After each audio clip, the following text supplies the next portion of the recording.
La Corte Penal Internacional condenó este viernes la decisión del presidente estadounidense Donald Trump de sancionarla por sus acciones contra dirigentes israelíes y se comprometió a seguir impartiendo justicia en el mundo. Ayer, recordemos, Trump firmó una orden ejecutiva para sancionar a la CPI por sus acciones contra Estados Unidos y sus aliados, como Israel. La Corte ya había sido criticada en Estados Unidos por emitir órdenes de arresto contra el primer ministro israelí Benjamín Netanyahu, recibido esta semana en la Casa Blanca, y el exministro de Defensa Yoav Gallant. Según los jueces de la Corte, hay motivos razonables para sospechar de ambos de la comisión de crímenes de guerra y crímenes contra la humanidad en la guerra de Gaza, lanzada por Israel en respuesta al ataque terrorista del 7 de octubre de 2023.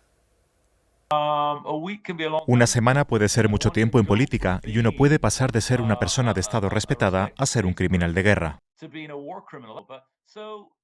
La política cambia y las órdenes de arresto son para siempre. Así que tienen ventajas sobre la política en ese sentido.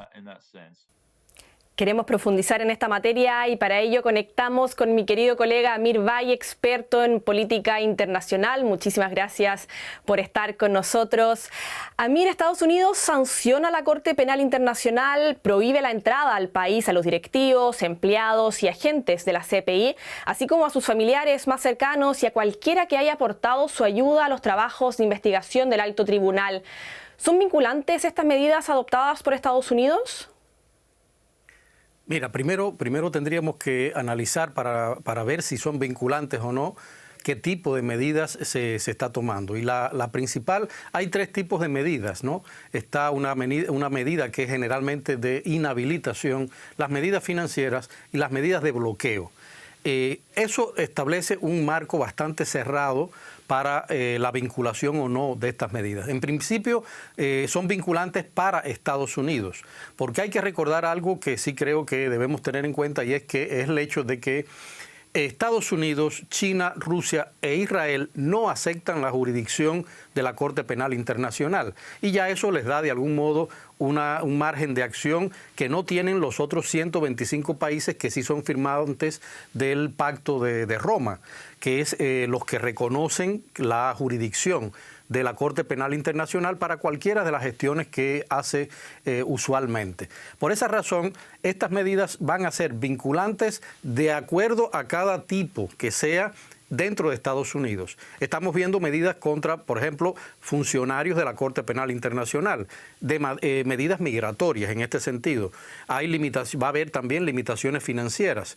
El voto mayor, digamos, el peso mayor de estas medidas generalmente está en el hecho de lo que significa que Estados Unidos, un país que es seguido por muchos otros países, decida inhabilitar a la Corte Penal Internacional, sancionarla y tomar medidas contra funcionarios específicos. Hay que ver hasta qué punto otros países firmantes del Tratado de Roma también hacen caso de esta sanción. Pero hay que recordar que no es la primera vez que esto pasa. Hace unos años Estados Unidos también sancionó a la Corte Penal Internacional por estar investigando los crímenes del ejército en Afganistán.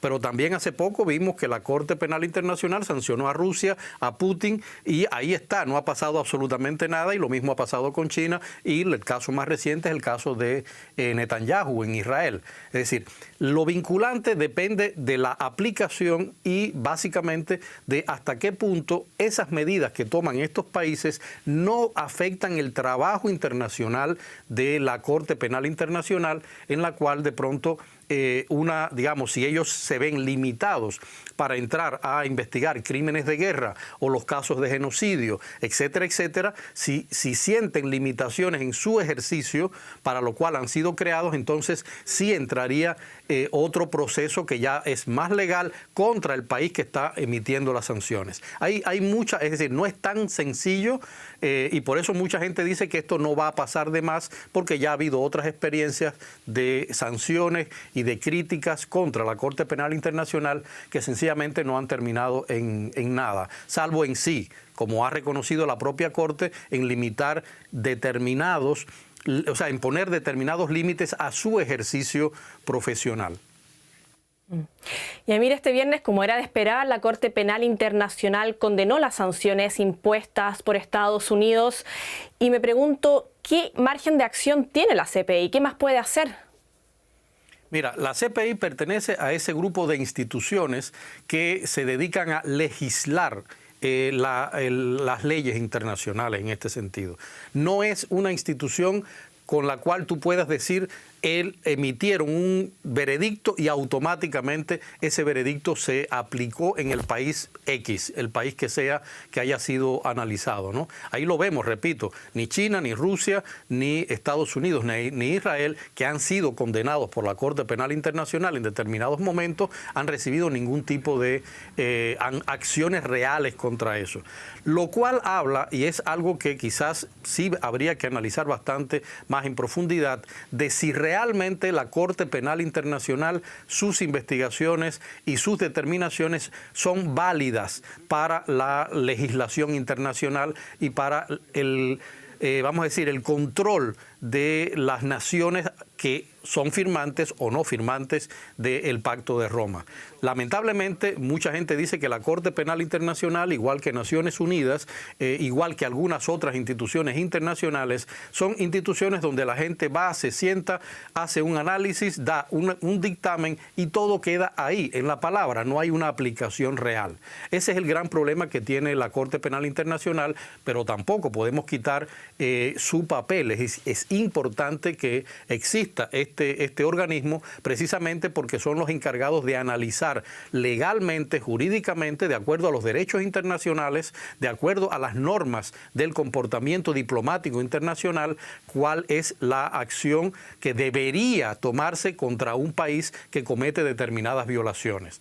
Pero lamentablemente se ha demostrado a lo largo de la historia de la propia institución que en cuanto a la operatividad y la aplicación de sus dictámenes hay mucho que trabajar, mucho todavía, y hay mucho que esperar. Claro, ¿te parece, Amir, que pongamos todo esto un poco en contexto? Porque la CPI es relativamente nueva, se creó en 2002, como bien lo mencionabas, a través del Estatuto de Roma. Y claro, como ya lo mencionabas, el objetivo es procesar a los responsables de atrocidades en el mundo. Me refiero a crímenes de guerra, crímenes contra la humanidad, genocidio y crímenes de agresión. Actualmente la Corte cuenta con 124 Estados miembros y aunque está respaldada por la Asamblea General de la ONU, funciona de forma independiente, lo que es crucial. Hasta el año 2022, todos los acusados por la CPI eran africanos, hasta que Rusia lanzó una invasión a gran escala en Ucrania y la atención finalmente se desvió de África. Porque desde ese momento la mayoría de las órdenes de detención dictadas por el tribunal fueron contra ciudadanos rusos, incluso contra el propio presidente Vladimir Putin. En ese momento, líderes y funcionarios de Occidente aplaudieron la medida, hasta que el siguiente en la lista fue el primer ministro israelí Benjamín Netanyahu. Estados Unidos incluso dice estar dispuesto a enviar tropas para impedir que cualquier Estado miembro de la Corte Penal Internacional detenga a Netanyahu e intente enviarlo a La Haya. Por eso nos preguntamos, ¿cómo se puede hablar de justicia internacional si solo algunos pueden ser procesados?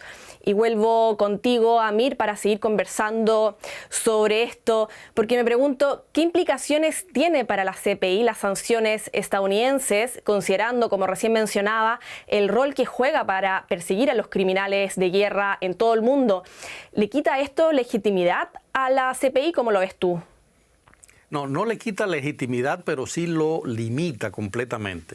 Hay que recordar algo, Nicole, tú has mencionado algo que es muy interesante, y es que justamente los países que no son firmantes o sea, 3 de los países que no son firmantes del Pacto de Roma, este pacto que reconoce la jurisdicción de la Corte Penal Internacional, son miembros del Consejo de Seguridad de la ONU, es decir, los mismos que vetan prácticamente todas las resoluciones que la mayoría de los países del mundo toman si no les conviene. Es algo que realmente es muy triste y que da mucho que hablar sobre la efectividad de estos organismos internacionales. En el caso de la Corte Penal Internacional, sí hay que tener en cuenta algo, es decir, generalmente han funcionado cuando ha existido un consenso de países que se han puesto de acuerdo para llevar ante esos tribunales a determinadas figuras. Tú lo mencionabas, sobre todo de los países africanos, porque había un consenso general de que y entonces se daba órdenes de captura y persecución a nivel internacional, se cerraba a esa persona hasta el punto de que lograban,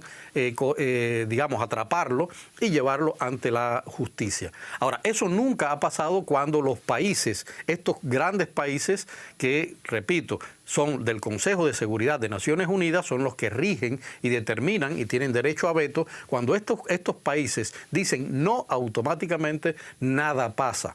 Y eso no es que pierdan legitimidad, porque todo el mundo sabe que se está cometiendo un acto de injusticia mayormente, pero sí los limita y, lamentablemente, hay que decirlo también, hace que se cuestione la existencia de este tipo de instituciones. Claro, dices que la CPI está limitada en sus funciones y ¿crees que estamos percibiendo el fracaso de la CPI? ¿Es el comienzo del fin o es un poco alarmante decir eso? Yo creo que es alarmante desde un punto de vista, pero tampoco es errado, Nicole. Sobre todo porque Estados Unidos, hay que recordar lo que ha pasado en los últimos tiempos, sobre todo en el primer periodo de Trump, cuando él empezó a quitarle financiamientos a un grupo de instituciones internacionales. Ahí se armó el caos, hubo que de algún modo buscar determinados modos de resiliencia para tratar de continuar operando, y eso también le puede pasar a la Corte Penal Internacional. Depende del grado de financiamiento que se le quite, y además hay algo que es muy simple: la mayoría de las instituciones internacionales tienen sede en Estados Unidos y se le está impidiendo a funcionarios vinculados a estas investigaciones entrar a territorio norteamericano, con lo cual se limita también el alcance de todo tipo de investigación. Hay que ver hasta qué punto, repito, el resto de los países que forman parte de este tratado apoyan o deciden hacer el de la vista gorda con lo que está haciendo Donald Trump ahora. Porque de ellos depende, por un lado, una parte del financiamiento y por otro lado, el apoyo real que necesita la Corte Penal Internacional con cualquiera de sus dictámenes ante digamos, la ley internacional, el derecho internacional y las instituciones internacionales. La validación de sus dictámenes ante las instituciones que deben aplicar y que deben trabajar en esa aplicación. ¿Y qué reacción se puede esperar de los demás países que mencionas que firmaron el Tratado de Roma? ¿Qué crees que podría suceder en los siguientes días y semanas? Yo soy muy pesimista al respecto, teniendo en cuenta las experiencias de lo sucedido, por ejemplo, con Trump mismo, con Putin y con Netanyahu, es decir, tres grandes figuras que han sido de algún modo condenadas y sencillamente no ha pasado nada porque, repito, yo dije ahorita, hay muchos de estos países que para evitarse todo tipo de problemas sencillamente hacen la vista gorda, como decimos nosotros en América Latina, es decir, miran hacia un lado y deciden seguir y dejar que todo siga funcionando tal cual. Porque al final todo el mundo dice, bueno, es una institución legal independiente que no tiene por qué ser totalmente apoyada si no me toca, ¿no? Es algo que es muy egoísta en la política internacional, pero también muy aplicable. Habrá que ver, repito, todo depende de qué posición toman ellos. Yo pienso que no va a pasar más allá de lo que ha sido hasta hoy. Una condena que va a afectar mucho el trabajo físico, el trabajo profesional de estos colegas del derecho internacional, de la propia institución. Ellos no se van a detener, está claro que no se van a detener, van a seguir documentando todos los crímenes de guerra, todos los casos de genocidio, todos los casos de crímenes de lesa humanidad, que es, digamos, uno de los tópicos fundamentales de esta institución, pero repito, va a quedar solamente en el papel, en la condena, como bien decía el colega al inicio. Esa ley no prescribe. Una vez que tú entras dentro de esa condena, esa ley se queda por mucho tiempo, aunque cambies, pero la aplicación es la que hay que perseguir, y lamentablemente la Corte Penal Internacional no es la encargada directamente de eso. Por eso también, de algún modo, está limitado a la investigación, a el establecimiento de los casos, al esclarecimiento de determinados problemas y fenómenos internacionales que deben ser legalmente procesados. Pero al final los aplicantes no son ellos mismos como tal. Claro, vamos a estar muy atentos a cómo sigue evolucionando este nuevo revés entre Estados Unidos y la Corte Penal Internacional. Cabe destacar que este viernes Israel felicitó al mandatario estadounidense Trump, calificó las acciones del tribunal de inmorales, de antisemitas, de ilegítimas. Por su parte, el Consejo Europeo calificó el decreto como una amenaza para la independencia de la CPI, y bueno, vamos a ver cómo siguen reaccionando los demás miembros, esos 125 miembros del Estatuto de Roma. Amir Valle, experto en política internacional, colega mío aquí en Deutsche Welle, muchísimas gracias por esta interesante entrevista. Gracias a ti, Nicole.